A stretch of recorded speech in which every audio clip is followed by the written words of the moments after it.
Tem uma pergunta que eu queria saber e o Dória também queria saber, porque ele na verdade que sugeriu, né? Por quê? Mas eu também queria saber isso. Por que que não tem um trem que vai de São Paulo pro Rio, meu? Por que que não tem essa porra? É tipo, mano, é um trem, é fácil. A gente já inventou isso faz muito tempo, tá ligado? É fácil, mas é caro pra caramba. Mas ia ser muito bom, não ia ser muito bom? Aí, ó. O que que acontece, né? A grande questão é a viabilidade financeira mesmo. Então, lá atrás, né, se ventilou muito a ideia de vamos fazer o trem-bala Rio-São Paulo. E o que que não fez esse projeto prosperar? Uma incerteza muito grande do ponto de vista de engenharia, então tem uma questão topográfica para você vencer. O trem ele precisa se acomodar, né, a determinados raios de curvatura, volume, inclinações de rampa, enfim. Então, isso torna a obra muito cara. A gente está falando de uma obra que não se sabia exatamente quanto é que custava, mas na ordem ali de, sei lá, 40 bi, talvez até mais. Para isso funcionar, você precisa ter headways muito baixos, ou seja, a distância entre três muito pequena, e trabalhar sempre com ocupação máxima e com valores de tarifa altos. E aí você percebe o seguinte: hoje, a grande limitação para a gente ter trem de passageiro no Brasil é que a gente ainda não percebeu que não é tarifa que remunera o serviço que vai botar um projeto desse de pé. Por exemplo, a gente está fazendo muita concessão ferroviária. Retomamos o transporte ferroviário no Brasil. Pô, legal.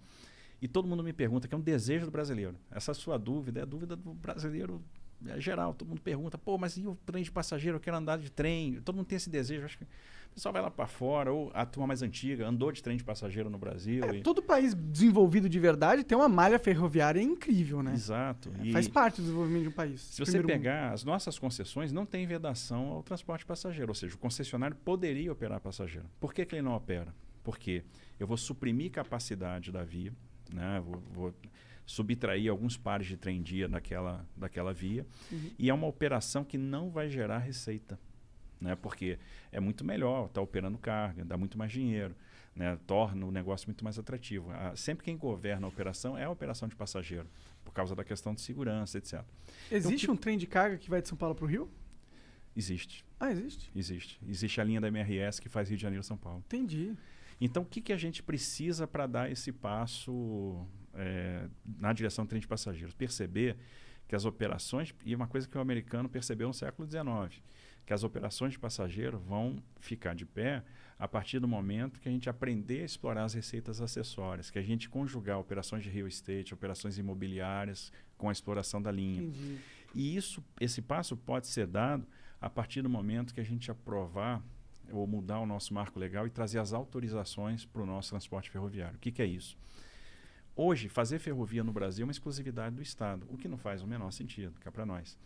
A gente já venceu essa barreira nos portos. Hoje, se um empreendedor quer tomar um risco de engenharia, quer fazer um terminal privado, ele vai lá, pede para fazer um investimento, ele demonstra que tem posse da área, que tem fruição da área, que tem condição de licenciar e financiar aquele investimento, ele vai lá e faz, toma o risco. A gente deu essa virada de chave em 93, com a nova lei dos portos, e em 2003 nós demos outra virada de chave importante, que foi, olha, o porto privado vai poder também operar carga de terceiro e não só carga própria. Foi um boom. O que que acontece? Hoje, 2/3 da carga movimentada nos portos brasileiros é movimentada em terminais privados. Os terminais privados superaram em muito os portos públicos. Que legal, isso é da hora. Então, isso é muito bacana.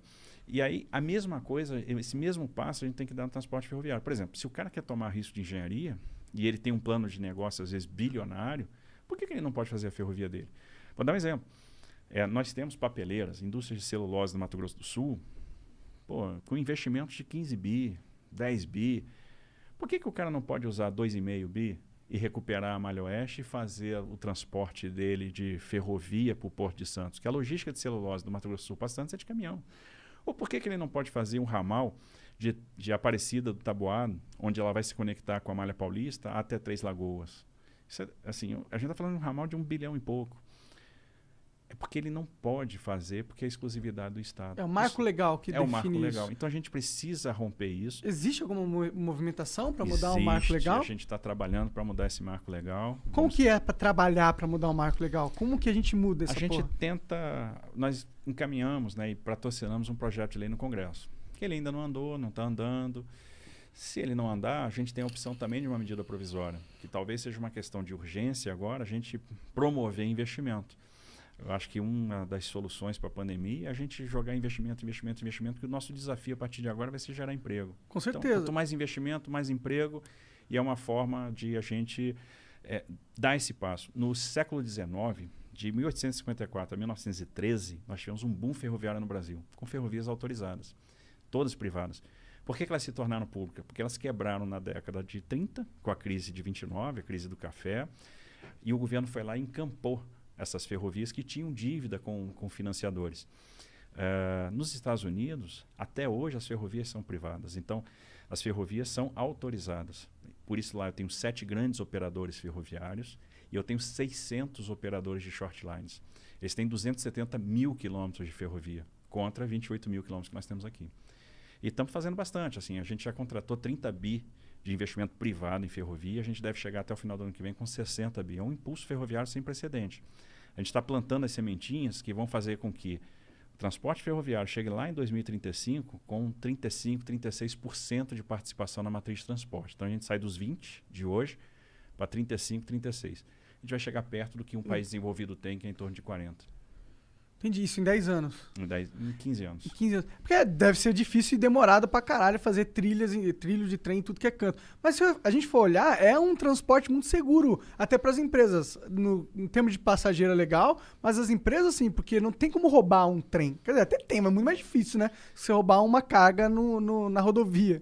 É exatamente. Assim, o transporte ferroviário, ele traz a regularidade do serviço.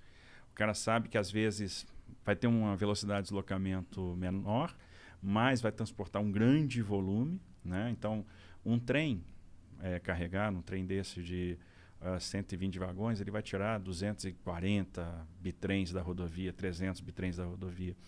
Então, é muito mais carga, é muito mais barato e, no final das contas, tem uma regularidade, né? Muito mais seguro. Você sabe que vai sair naquela hora programada, vai chegar naquela hora programada. Não tem perrengue, né? Tantos, não tem perrengue. Então, assim, isso é muito atraente, né? Pro transportador, pro dono da carga, para trade, é muito bacana. Sim. O Biden lá nos Estados Unidos, eu sei que ele está com um projeto de investimento na infraestrutura de, sei lá, 12 trilhões de dólares, um negócio assim. Não é da infraestrutura só, tem vários pacotes. Acho que a infraestrutura são 2 trilhões de dólares, né? Muita grana, tá ligado? E isso parece ser inteligente, porque a infraestrutura lá tá meio acabada. Eles não faziam muitos anos que eles não reformavam e não investiam lá. Será que não era inteligente a gente dar um passo aqui no Brasil nesse sentido também? Com certeza. É o que a gente está tentando. A grande questão, assim, o americano tem uma vantagem em relação a nós, que é a política monetária ilimitada, né? Pode emitir sem gerar muita pressão inflacionária. Eles vão sofrer com um pouquinho de inflação agora, que é uma coisa inusitada. Se você pensar assim, em 2019, se algum país desenvolvido ia ter uma inflação acima de 1,5% ao ano, a resposta ia ser, não, impossível. E eles vão lá, sei lá, ter 2,5%, 3%, que é uma coisa, para o padrão americano, impensável. A gente aqui não tem esse mesmo fôlego. Então, nós temos duas coisas. Uma, eu tenho que ser responsável do ponto de vista fiscal para sinalizar para o investidor que eu tenho um compromisso com solvência. Se a relação dívida-PIB estoura, eu passo para o investidor uma ideia de que o Brasil vai ficar insolvente, vai dar calote, todo mundo foge daqui.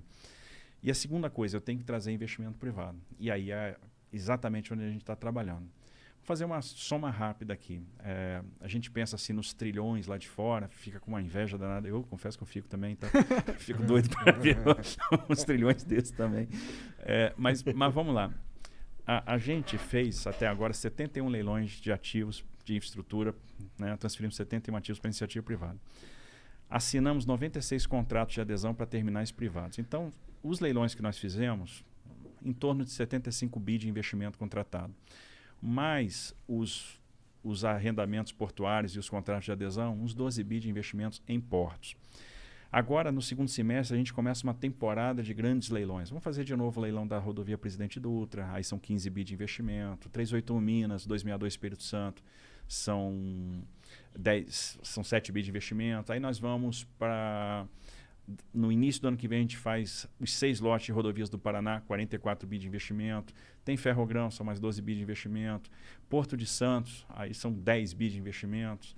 tem Porto do Espírito Santo, e aí mais os aeroportos da 7ª rodada. Então tem um monte de coisa. A gente vai chegar no final do ano que vem com 250 bilhões de investimento contratados em infraestrutura de transportes. Beleza.